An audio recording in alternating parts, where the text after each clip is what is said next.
Hey YouTube, Rob Lawler with Lawler Artistry. Today we're going to start part 2 of the demon build for Casey's Customs. In case you don't know who he is, he's a YouTuber who does custom builds on cars. He's doing a replica of Baby from the TV show Supernatural. And he sent me a spring out of that car. And today we're going to see if we can do something with her and make him the Demon Blade. Um, there's not very much steel for the blade. And I did a quick little piece to see how it would turn out. Just a little quick blade. It's just inked on there. Just see how much I could get on there. The blade itself came out all right. The length is right. Everything is good on it except for it's a little narrow, and I wanted it a little bit wider. And if you could see, it's pretty thin as it already is, because once you hammer it down and everything, it thins out the metal. So we're going to see if we can get a little bit more out of it, or if we need to do another way of doing it, like canister or sanmai. I like this little knife. I mean, worst case scenario is we can always add the handle, not to this piece, because we're going to build one. And you all see how it's done. But so let's get the forge lit and going, get that warming, and then we'll cut the steel for the coil and see where we're at and get started from there. All right, in a minute.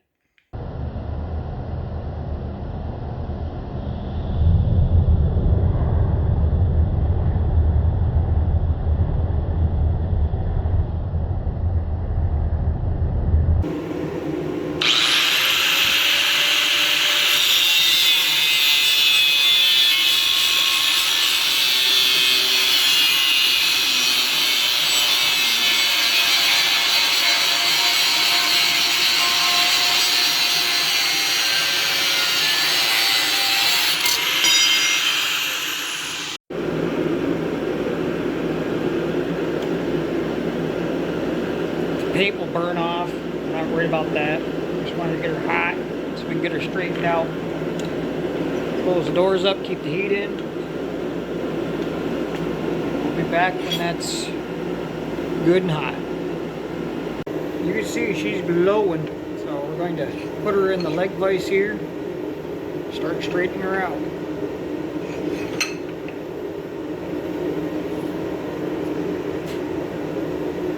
Paint's all burned off, we're not worried about that.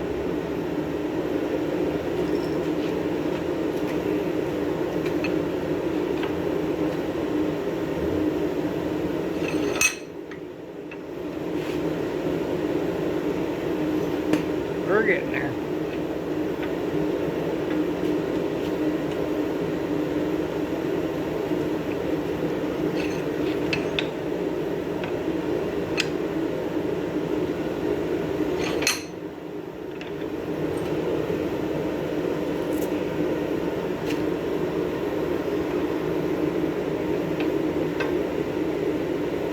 Alright, that's straight enough. We can get her under the power hammer and straighten her and start flattening the rest of the way.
Waiting on the steel to heat up again.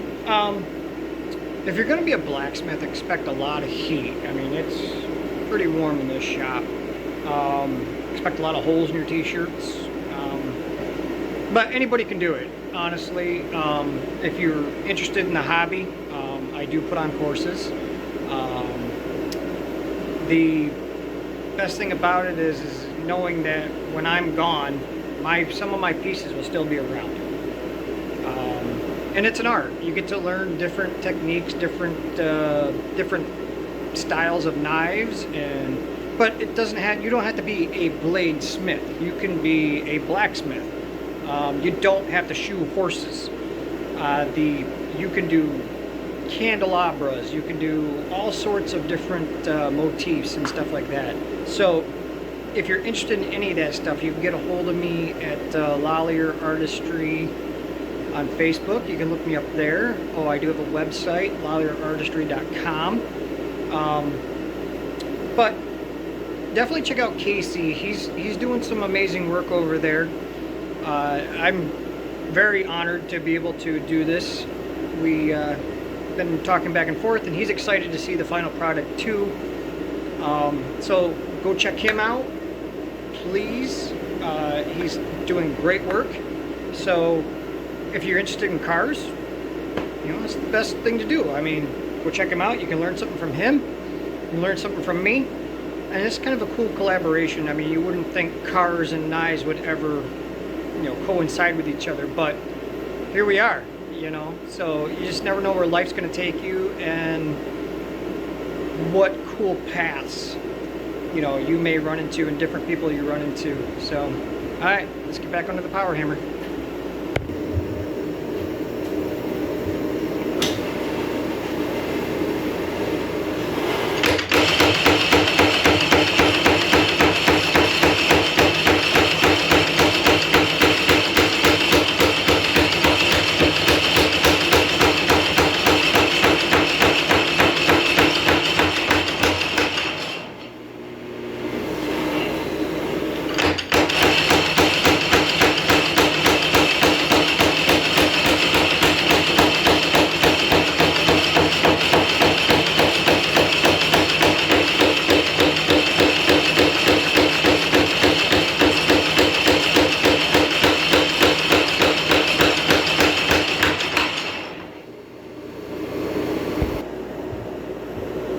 Always waiting for steel to heat. It's a good time to talk. You know, if you want to be a blacksmith or a bladesmith, there are certain tools you're desperately going to want to get started with. An anvil-shaped object. It does not have to be an anvil. The way the prices are nowadays, I started out on a railroad track and a homemade coal forge. A couple pieces of pipe welded to a brake drum for my coal forge, and that's what I had. Now, in my area, coal's getting harder and harder to get, so I switched over to propane, and I've built my own forges. I know what's in them, so if something goes wrong, I know how to fix it. But all this stuff can be learned on YouTube. I built my hydraulic press. My belt grinder, you can see over there. It's weird in the camera, but yeah, so you can do all this stuff at a fairly reasonable price. Just use your imagination, use YouTube, and you can do this. I don't suggest doing it in a house that is, or a garage or a basement that's attached to a house. If you burn down your house and they find out that you were blacksmithing as a hobby, they may not cover you. It has happened. I have my own shop. It's nothing great, but it was a 2-stall garage that I converted. I mean, it's not attached to the house. I have my own insurance for this place and everything else. But yeah, so you can get started very easily. The anvil, forge, hammers. And as you move along and as you get better and better and you realize you need these different tools, like I have Bradley, the power hammer, it gets easier and easier. As you've seen, I haven't swung a hammer yet. It saves my shoulder, my elbows, I'm getting older. You know, we all do. You know, and it's a fact of life. And it beats the alternative. So just remember that if it's a hobby, it's for fun. You know, I was fortunate enough to be on Forge and Fire. My hobby turned into a full-time business, and now I'm doing YouTube. So I mean, any critiques would be great. All right, let's get back to hammering some more steel.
Wider. Let's see if we can make her work.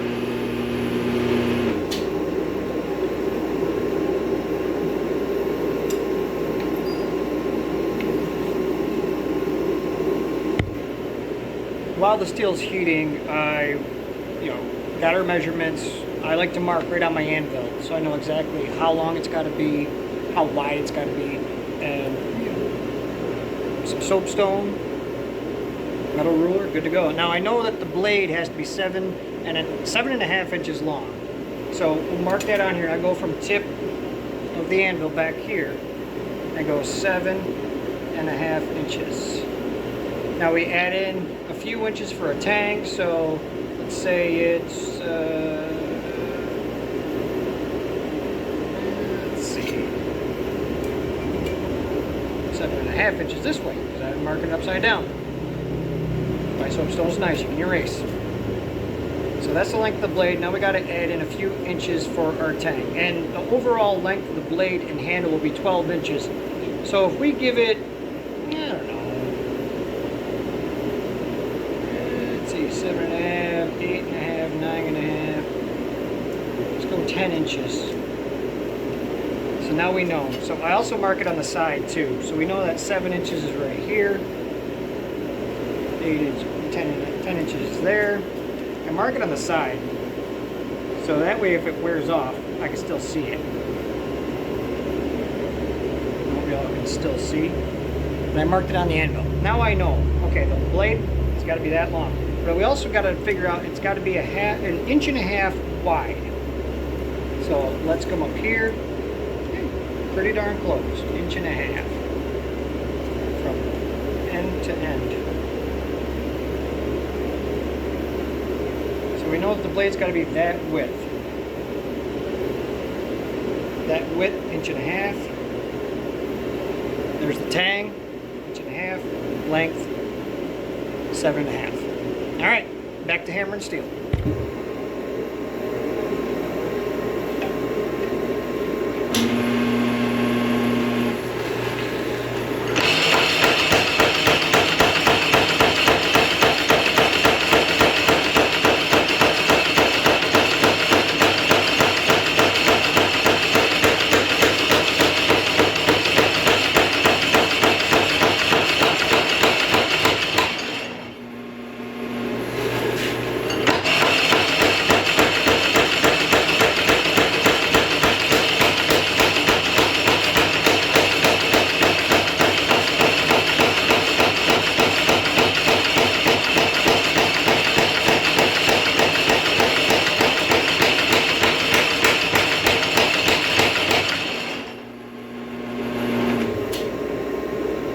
Wider. Okay, we're going to take a quick measurement, see where we're at. Let's see, we are definitely long enough. We got plenty for our tang. We about a 1/4 inch to 1/2 inch shy on width, so we got to keep hammering. Flatten her out even more, stretch her out. I will add in some bevels by hand to help stretch the material this way, but we still got plenty on the edge to keep hammering, so we'll thin her down even more. You don't want a thick knife, so alright, back in the forge.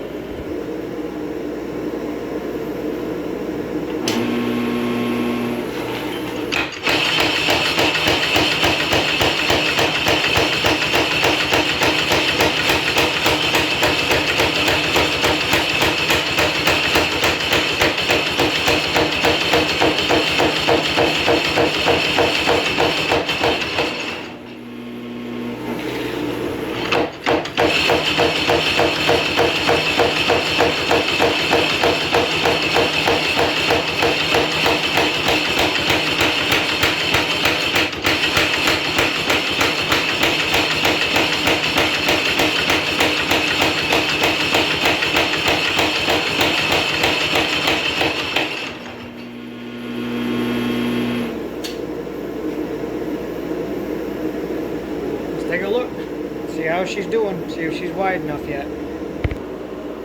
Okay, updating where we're at. We're going to start hammering in the bevels, stretching that blade wider. We're over halfway there in width, so now we start adding that in, and then we can stretch it even more if we have to under the power hammer. But this is where the hand hammering comes in, and I use my hammer I built. Now, as a blacksmith, you need a tool, you make a tool. This is my little 2-pound hammer. I'm old, so I don't swing heavy anymore, but this will still move the metal. It's got a round face for moving the metal. It's got a flat face for flattening the metal. So we'll do that on the anvil, and you'll see that where I hit, and I'll explain where I'm hitting and why I'm hitting there to make the bevels. This is how they used to do it back in the day. They would go to a big round water wheel grinder afterwards to clean it up, but they would hammer in the bevels. So, alright, steel's just about hot, and then we'll get to it.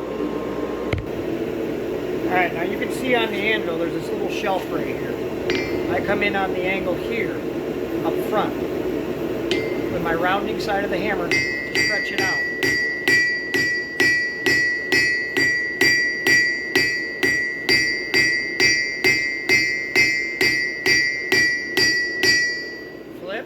Do both sides evenly.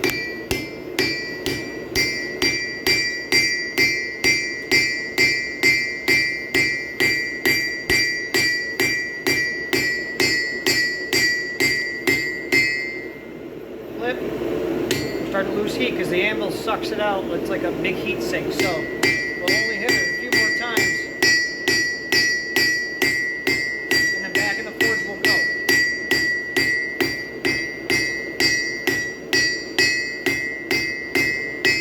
See, it starts to banana. We'll straighten that back out when we hit it flat on the back side. Alright? Back in the forge. A little tip too, that as you're forging and holding on to hot steel, your tongs heat up too, and you'll start to feel it up into the rains. So I always quench them, and you can see the steam coming off them. And that helps keep the heat from traveling up the rains into your hands, so you can work a lot better, and you're not getting hot in your hands, and you don't have to wear gloves as much, because gloves are hot too. Remember, we're in a very hot environment. Forges burn at about 1,500 to 2,000 degrees, so just holding on to that glowing hot steel will make these warm.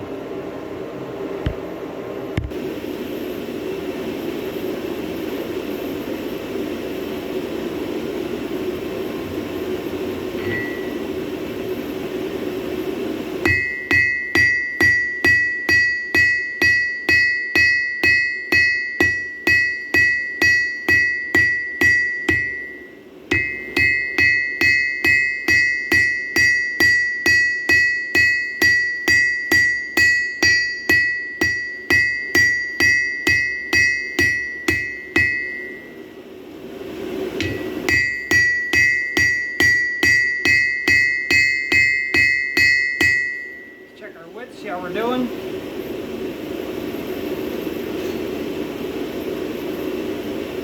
Hard to tell when she's bent, but we definitely need 7 inches of blade, so we need to hammer out some more bevels down in this area here.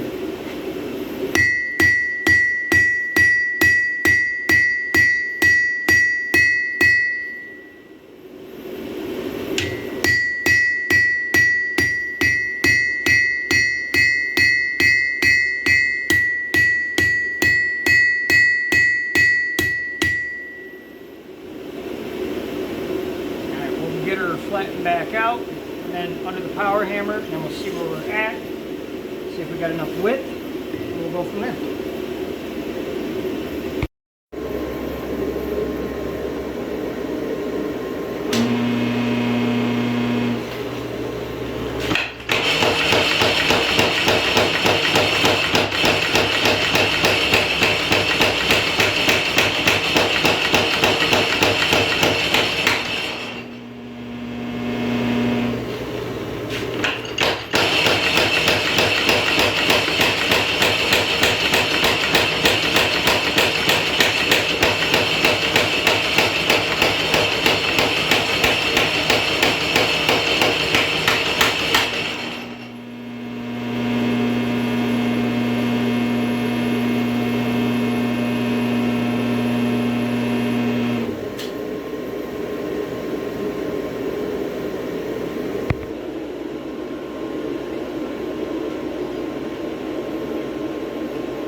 We're getting there almost, but she's awful skinny. We'll see what we can do with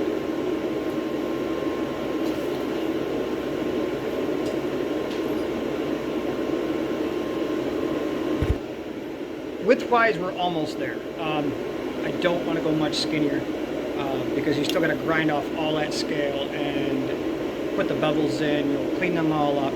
So we're going to go just a little bit more. I don't want to go too much, but we'll see. It's straightening back out. Remember the banana from the anvil?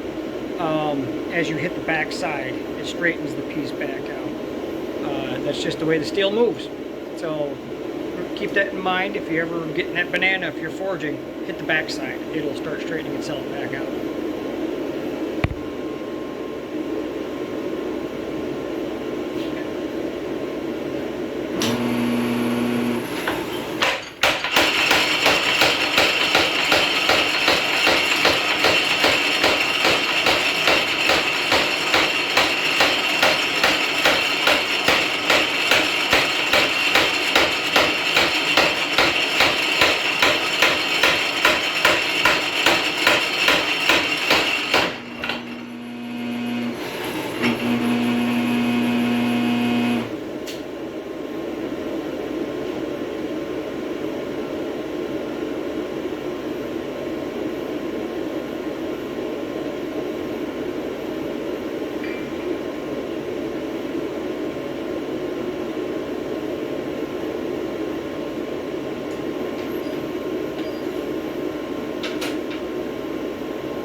A little bit more work on the bevels on the front of the blade to widen it. We're good in one section, but now we got to get that front. It's not too critical because the way that the blade is shaped comes down to a very narrow point, so it's not critical that we get that width up there. But where we need the belly of the blade across,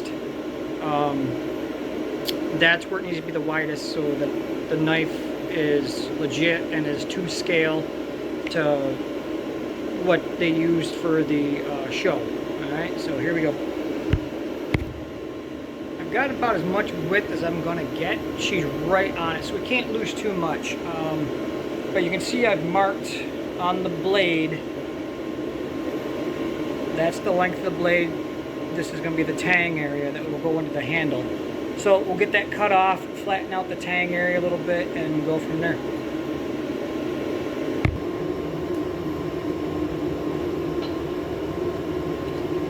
There's our mark for our tang and our blade right there between those two marks.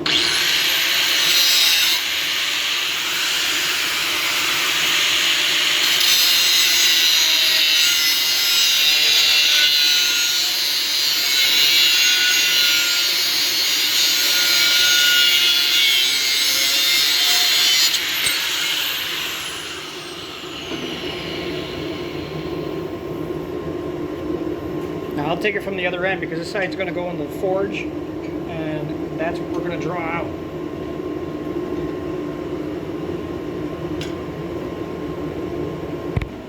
Let's draw out that handle a little bit. We'll go from there.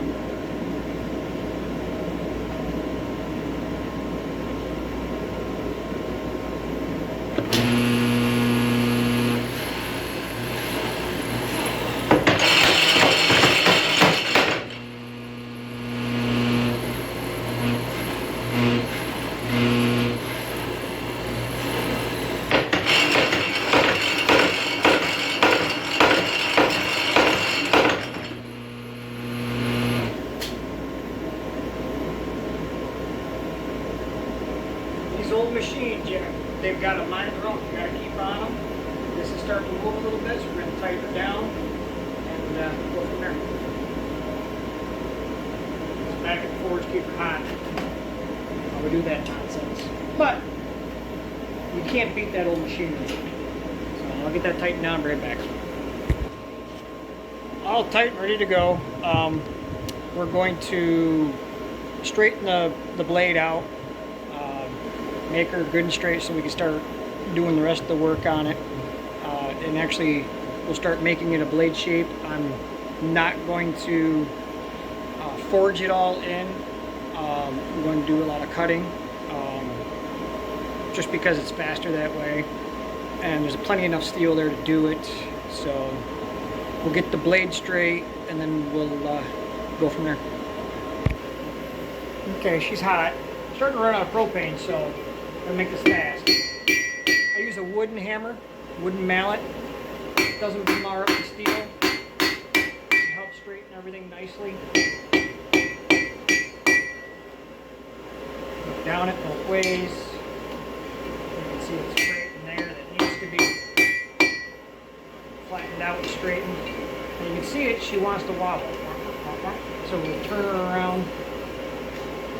Start hammering it to get it straight. Back side, just little taps. You want to look down the edge, see if there's no wrinkles on the edge. Looks pretty good. One little spot right here.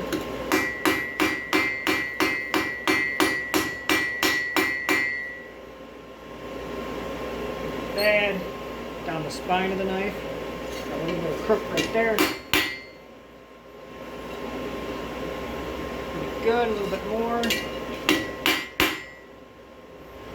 I like it.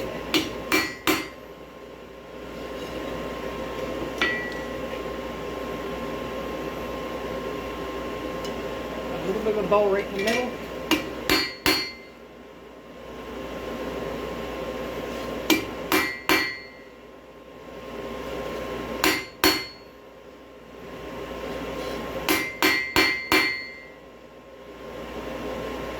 I'm going to add some more heat and get that little bow out of there.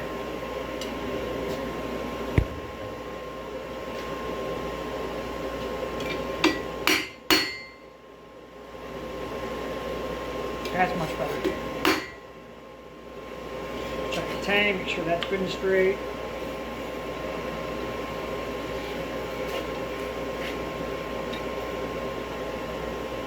A little wonk right there.